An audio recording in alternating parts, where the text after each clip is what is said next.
Inuyasha tá de volta, a Kagome tá de volta, a Shippo tá de volta e de alguma forma Kikyo está de volta.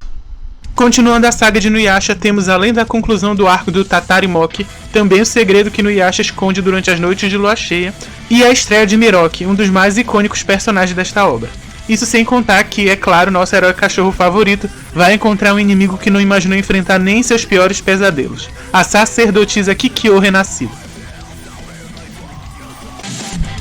Bom, a gente vai agora falar individualmente de cada arco e depois eu vou dar uma geralzona assim no volume inteiro.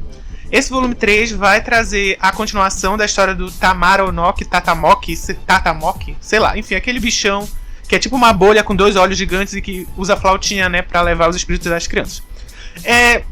Eu vou repetir isso que eu já falei nos volumes anteriores, mas isso é algo que me incomoda na forma como esse mangá é colocado.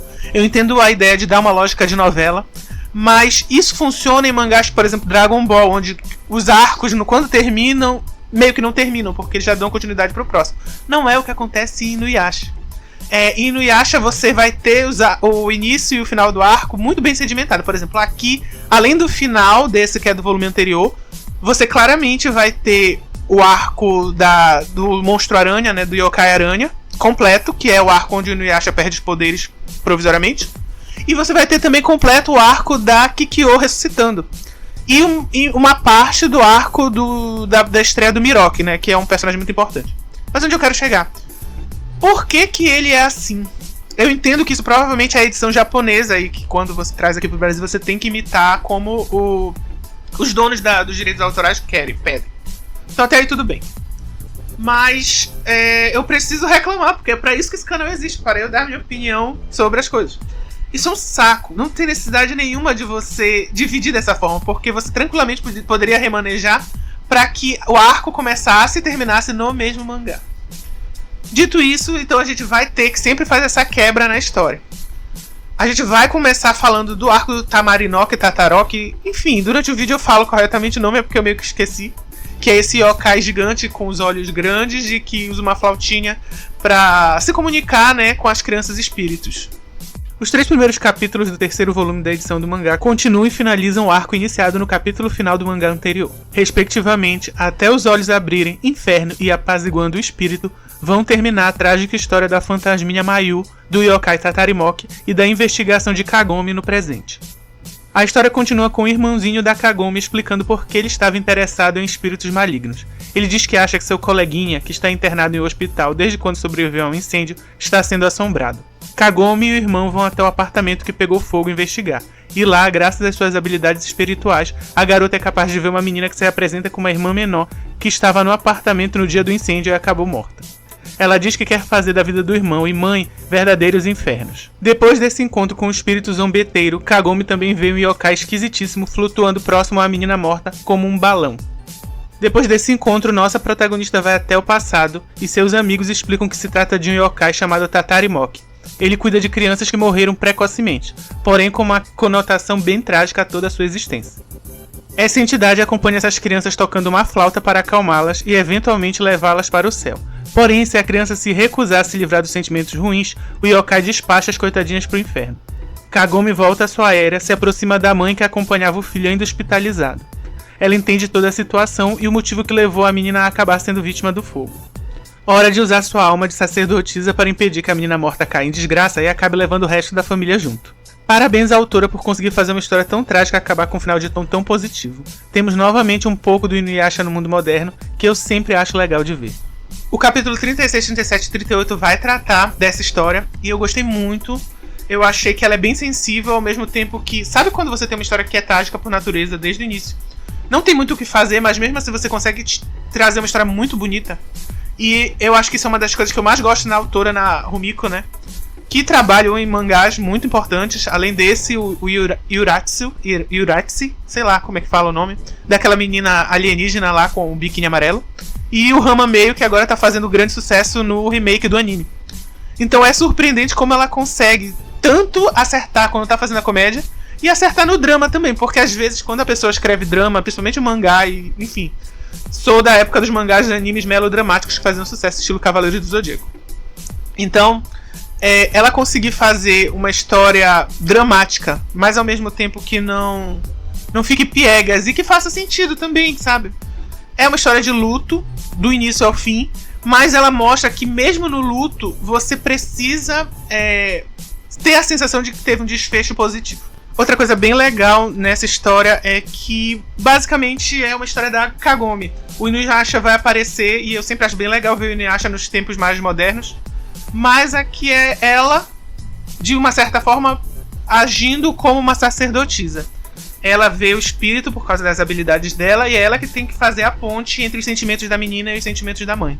Muito legal, tem umas cenas bem feitas, tem um quadro que eu vou deixar aqui destacado, que é o quadro onde o Takarimoki, sei lá, aparece atrás da menina, muito bonito, muito bem desenhado, e é tranquilamente uma das minhas porçõezinhas, historinhas contidas em Inuyasha favoritas. Eu gostei bastante. Eu tenho algumas recordações do anime. Eu lembro que essa história tá no anime, mas eu realmente não me lembro de muitas outras histórias parecidas com essa. Então, se não tivermos mais histórias assim e depois for tudo ação, aventura lá na Era Antiga, uma pena, mas eu esperaria ver mais coisas assim nesse mangá, porque funcionou muito bem pra mim. Agora temos um arco relativamente comprido, se estendendo por 6 capítulos do mangá. Ele começa no capítulo intitulado Cabeça de Aranha e mostra Inuyasha Kagome Shippo salvando uma garota que estava caindo de um penhasco. A garota não aceita bem o salvamento e revela que odeia yokais. Mesmo assim, Kagome, preocupada, convence os outros a tentar ajudá-la. Ela acaba contando que sua família toda foi morta por um yokai chamado Cabeça de Aranha, e eles a levam ao templo onde ela mora agora sozinha com um monge, que apesar da preocupação da garota com os yokais, recebe bem o grupo e os convida a passar a noite, já que o templo estava protegido dos yokais malignos por uma barreira espiritual. Após o jantar, Kagome pergunta por que Inuyasha estava estranho, enquanto os 4 amigos, esqueci de comentar que a pulguinha que acompanha Inuyasha também estava lá, conversavam. Eles acabam sendo atacados no momento pelo tal yokai aranha. O grupo e Nazuna, a garota resgatada, saem às pressas do templo. É neste momento de fuga que Kagome Shippo percebe que Inuyasha está com uma aparência diferente, além de não ser capaz de usar sua Tessaiga da forma correta. Enquanto isso, dentro do templo, Nazuna vai ao encontro do sacerdote em busca de socorro e pam pam pam, tá lá um corpo estendido no chão. No capítulo 40, com o nome de Lua Nova, Shippo e Kagome, durante a fuga, finalmente ouvem de Inuyasha porque ele está com aparência diferente e então enfraquecido. Inuyasha e a pulga velha Myuga explicam que por ser meio yokai, nosso protagonista se transforma completamente em humano quando chega a primeira noite de Lua Nova. Obviamente para desespero de Kagome, que percebe que na correria acabou deixando os fragmentos da joia de 4 almas dentro do templo. Ops! E eles vão ter que voltar lá para buscar, senão o monstro aranha vai ficar ainda mais poderoso. Enquanto isso, a garotinha Nazuna percebe que seu mestre, apesar de dominado pelas teias do yokai aracnídeo, não está morto. Ele pede para que a garota fuja e chame o meio yokai para derrotar a aranha.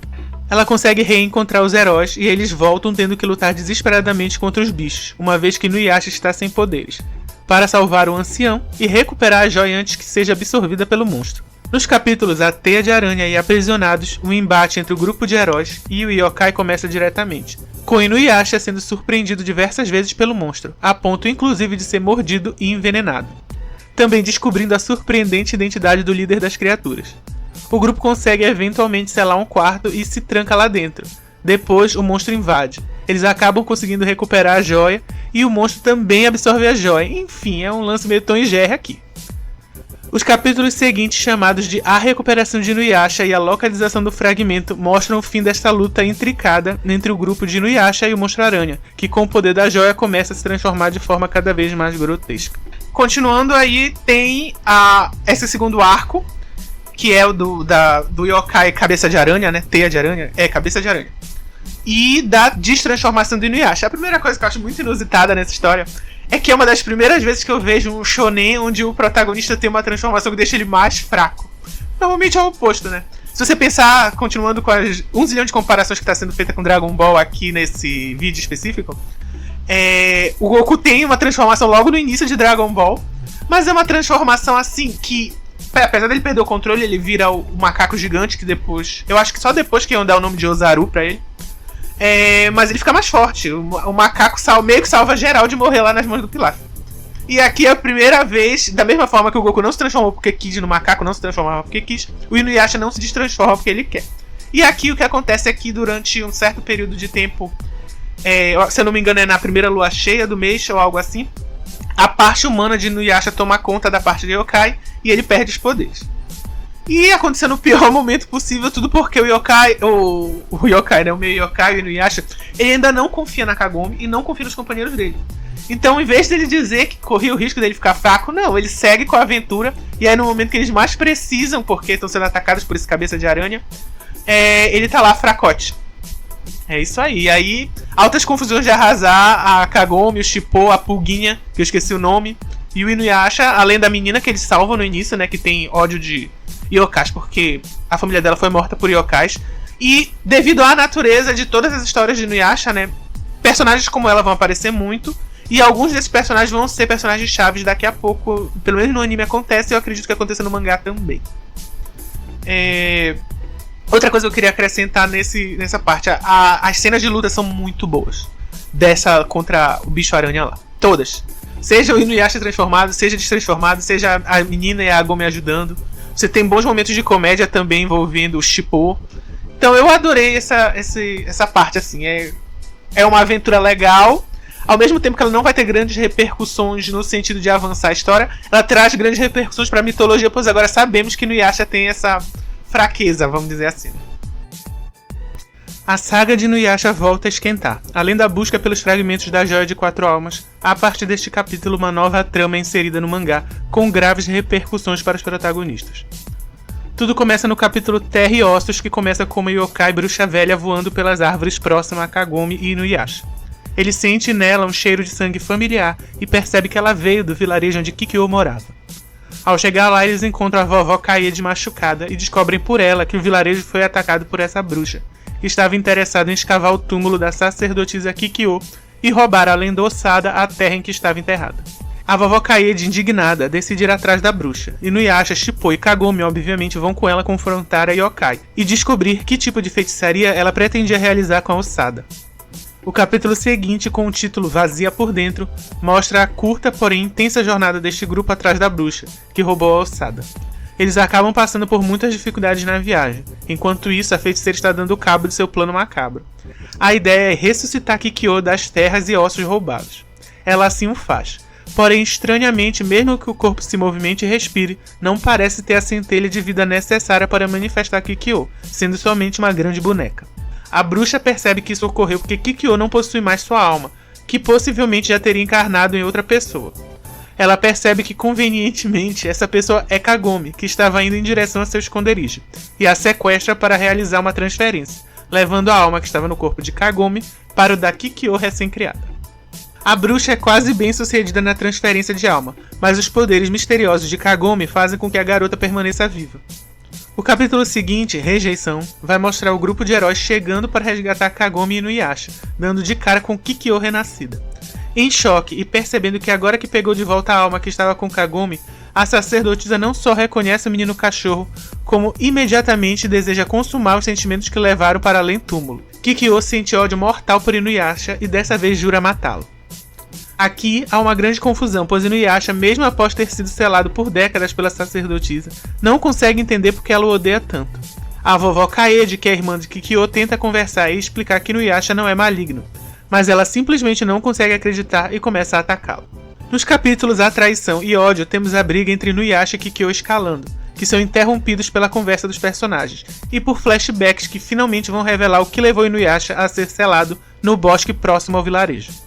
Além de Inuyasha e Kikyo estarem vivendo há algum tempo o romance escondido e proibido, a sacerdotisa revela a Inuyasha que a tal Joia de Quatro Almas, que ela tem a missão de proteger, não só é capaz de dar grandes poderes ao yokai, como também pode fazer com que um meio yokai como Inuyasha se torne completamente humano. Sem a Joia de Quatro Almas, a Kikyo também poderia ser uma mulher comum, e ambos poderiam viver juntos longe daquelas lutas entre o bem e o mal. Eles planejam fugir juntos, Kikyo pega a Joia de Quatro Almas e vai até o encontro de Inuyasha. Porém, algo muito estranho acontece. Ele a ataca e tenta roubar a joia para si. Kikyo, gravemente ferida, o caça e retalha, selando-o com a flecha, depois morrendo. Porém, Inuyasha jura de pé juntos na frente de todos que nunca atacou Kikyo e que a esperou para fugirem juntos quando ele foi atacado por ela. O capítulo final desse arco, A Alma Despedaçada, traz uma conclusão não satisfatória para a história. Apesar de Kagome recuperar sua alma e acordar, de alguma forma um pouco da alma continuou no corpo de Kikyo, que agora vaga com a certeza de que precisa se vingar de Inuyasha. e as outras pessoas finalmente descobrindo a verdade sobre o amor da sacerdotisa e o meio yokai. A partir do capítulo Terra e Ossos é que a gente vai ter o meio que a história mais importante desse volume do mangá, e a própria capa, como vocês podem ver, vai retratar isso, né? A Kikyo, a yokai aqui que faz a ressuscitação, e os dois aqui em choque. O que acontece nessa história é basicamente isso. Uma yokai quer a joia de 4 almas. Ela sabe que ela foi enterrada junto com a sacerdotisa. Só que eu achei meio interessante, porque o telefone sem fio chegou muito tarde nela. Porque a essa altura, olha o que já aconteceu. A Kikyo, a reencarnação da Kikyo do futuro, veio do futuro. Nasceu com a joia de 4 almas. Perdeu a joia de 4 almas. A joia de 4 almas foi despedaçada e espalhada. E a feiticeira ainda tá com a fofoca de que a joia de 4 almas estava no estômago lá da Kikyo. Quer dizer, que foi enterrada há uns 60 anos. Tipo, ela morre e 60 anos depois começam os eventos aqui do Inuyasha. Você vê isso pela idade da irmã dela lá, que por sinal aparece bastante e é uma personagem que eu gosto. A vovó Kaede, né? Kaede. E é interessante outra coisa. São 3 histórias, uma posterior à outra, onde você tem parentes lidando de formas diferentes em relação à perda deles, né? Então, uma pessoa perdeu. Na primeira história, é a filha que perde a vida e, portanto, ela perde o relacionamento com a mãe que ela amava e o irmão que ela amava. Você tem depois, de novo, a filha perdendo os pais, dessa vez são os pais que morrem, ela sobrevive.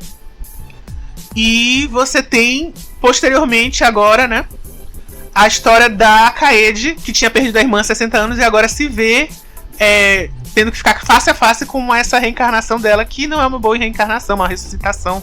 Sei lá como é que estão chamando aqui, porque eu não lembro direito. Mas o que a bruxa faz? Ela pega os ossos e a terra onde a Kikyo estava enterrada, vai para um lugar escondido nas montanhas, e lá ela faz o ritual de ressuscitação, porque ela queria a joia de 4 almas lá da Kikyo e controlar a Kikyo e os poderes dela.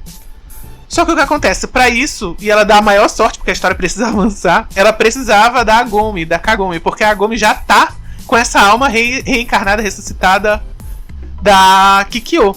Então a Kikyo ressurge, né? Só que é uma boneca sem alma, porque a alma tá na Kagome. E aí, eventualmente, ela consegue tirar a alma da Kagome. A Kagome resiste, porque ela tem esses poderes místicos. E aí fica meio que dividido. E aí a história aproveita pra fazer um importante flashback de como é a relação do Inuyasha com a Kikyo, por que ela meteu a flecha no estômago dele, etc. E aí você vai ver o que teve foi um grande mal-entendido. Eles estavam mesmo apaixonados, pelo menos dá a entender. Eles não falam isso diretamente, mas parecia assim que... quer dizer, eu acho que ela só evitou usar pra ficar uma coisa mais singela aqui no mangá, mas a ideia era de que o Inuyasha podia virar humano com a ajuda da Joia de 4 Almas. E sem a Joia de 4 Almas, a Kikyo não precisaria mais, enfim, viver por aí caçando yokais. Ela viveria como uma mulher normal e o Inuyasha viveria como um homem normal. E pra que eles queriam isso se não fosse para morarem juntos? É o que eles dizem aqui. Portanto, fica claro que eles tinham um relacionamento e que estavam apaixonados e tal. E por isso, a Kikyo, quando volta, ela volta com ódio do Inuyasha, porque ela ainda acredita que ele tentou matá-la e roubar a Joia de 4 Almas e que na verdade ele só estava enganando ela. O relacionamento era uma mentira. Aqui ainda não mostra quem foi que fez essa confusão. Mas já assim, se você já assistiu Inuyasha, sabe que o responsável por isso daqui a pouco vai aparecer e vai ser o grande evento do mangá. Eles vão descobrir isso e aí vão entender por que isso aconteceu e vão ter que remediar a situação. Então eu tô tentando evitar spoilers se você tá acompanhando só pelo mangá. É uma história assim, ela não é tão engraçado isso. Ela não é tão pesada quanto a primeira, não tem cenas de ação tão potentes quanto o segundo arco de histórias, mas emocionalmente pros personagens é a mais importante, sem dúvida. E é uma das mais importantes pra trama, porque você vai alavancar a história que meio... estamos caçando as joias de 4 almas. Tá, mas agora você vai entender por que o Inuyasha foi preso e por que ele tentou pegar a joia de 4 almas. E na verdade ele não tentou pegar, né?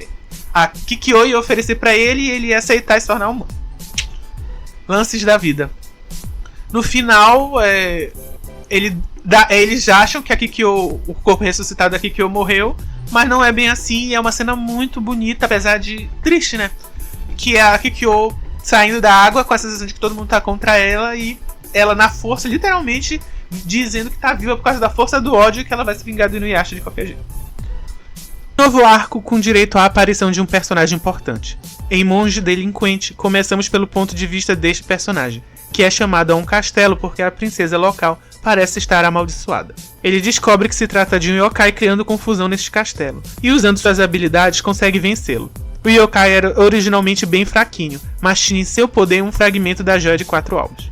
Eventualmente ele acaba encontrando o grupo de Kagome, enquanto estava tomando banho em uma fonte termal e admirando uma lasquinha que tinha da joia de 4 almas. Enquanto, vejam só vocês, reclamando que ela era muito pequena e portanto não tinha tantos poderes assim, é quando ele vê a Kagome com um pedaço da joia de 4 almas tomando banho, e depois repara que ela está acompanhada. Então monta um plano para roubar o pedaço maior da joia. Acompanhado de Hachi, ou Hashi, não lembro como é que fala, um yokai que tem poderes de mudar de forma assim como a raposinha Shippo, Miroku põe em prática seu plano de ação. No capítulo com o nome de Ladrão de Joia, o parceiro de Miroku se transforma em um demônio pedra e ataca o grupo de Inuyasha enquanto desciam uma montanha. Durante a confusão, ele tenta raptar Kagome em sua bicicleta, mas ela consegue escapar. Porém, depois que o monge foge, ela percebe que ele passou a mão leve na joia de 4 almas. O capítulo final deste volume vai se chamar Buraco do Vento. Inuyasha e seu grupo seguem o rastro deixado pelo monge, que devido à sua natureza mulherenga, acaba perdendo tempo com as beldades de um vilarejo. Inuyasha o encontra para acertar as contas e ambos começam a lutar. Miroku percebe que Inuyasha é bem perigoso e decide usar sua técnica secreta que já vinha sendo trazida à tona discretamente pelo antagonista durante a história. O tal Buraco do Vento, que é como uma chaga em sua mão, que normalmente fica coberta com um pano. Transforma sua palma em um buraco de grande sucção, tragando tudo que há próximo para essa dimensão paralela. Ele usa a técnica contra Inuyasha, que começa a ser tragado junto com tudo ao seu redor. Kagome, após analisar o comportamento de Miroku, chega à conclusão de que é possível conversar com ele, e acaba tomando uma drástica atitude. Bom, e aí nos últimos capítulos vai ter finalmente o início da história do Miroku, que é um personagem que hoje em dia, né, ele ainda não é tão bem quisto. Eu entendo porquê, mas ele foi criado, concebido, né, por ela no final dos anos 90, início dos anos 2000, que é de quando começou a ser escrito o Inuyasha. E ele é aquele arquétipo do personagem que é meio, vamos dizer assim, entre aspas, tarado. Então, ele sempre dá em cima de mulher, ele só pensa naquilo, e às vezes incomoda muito, não só as mulheres, como até os próprios companheiros dele. Mas aqui, como eu digo que a autora ela é muito esperta, ela faz um twist nisso, porque ele também é um monge, como se fosse um homem mais próximo de Deus, da espiritualidade. Então você tem toda essa comédia do monge ser o tarado do grupo.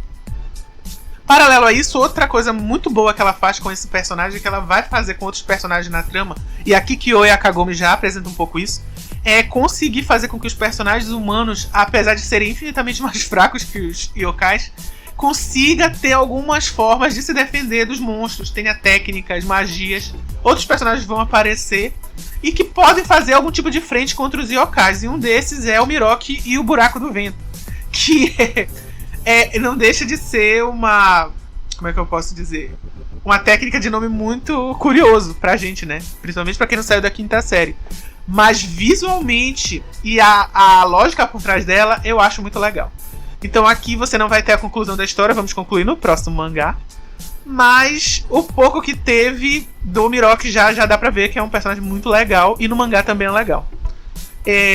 Eu vejo que, já fazendo uma análise preliminar, porque eventualmente eu vou reassistir o anime para falar só do anime, não tem tantas diferenças do que passava no anime pro que passava aqui no mangá. Então, o que eu vejo, e eu não sei se é por causa da versão, porque teve isso também, né? O que eu via era que aqui às vezes estava ao contrário.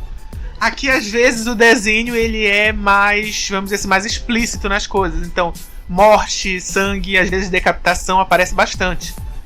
Às vezes nudez também de algumas personagens, enquanto no anime eu não lembro realmente muito disso. E como eu já fiz um vídeo aqui sobre os primeiros capítulos pra fazer um balanço com os primeiros capítulos do mangá, do volume 1, né? Por exemplo, a mulher centopeia foi censurada, né? Porque aparecia ela com os seios à mostra. E na versão que eu vi, botava um biquininho dela. Eu acho que até comento isso. Enfim, então, essa é uma diferença. Mas eu acho que no geral os personagens estão bem legais. Uma crítica, já ia esquecendo. Nesse último capítulo é que o Miroku, ele tem um amigo que é um... Eu esqueci o nome do animal. Espero me lembrar pra comentar corretamente no próximo vídeo sobre o Inuyasha, que sim, teremos mais vídeos sobre o Inuyasha. Ele tem as mesmas habilidades do Shippo, eu achei isso meio paia. Eu entendo a praticidade de você ter um companheiro que é um cara que muda, shapeshifter, né, que muda de forma. Mas assim, e a criatividade, né, minha amiga? Fica onde? E o pior de tudo, quando eu tava lendo e vi esse personagem, eu falei, cara, é mesmo, esse personagem existe. Ele tinha até uma aparição numa das aberturas, onde ele fazia uma piadinha com a Pulga, né, que acompanha o Yasha, que a Pulga subia nele, ele se encostava e saía. Era ele ou era com a Kirara? Enfim, onde eu quero chegar? Eu já nem lembrava dele, porque é o mesmo poder do Shippo. Entende onde eu quero chegar? Tipo, pra que dois personagens com o mesmo poder? Então eu achei que ela podia ter sido mais esperta nesse quesito. A saga de Inuyasha vai continuar aqui no canal, então que tal curtir o vídeo, comentar aqui embaixo e se inscrever para curtir outros vídeos sobre quadrinhos, filmes, livros e o que mais der na telha. Obrigado e até a próxima.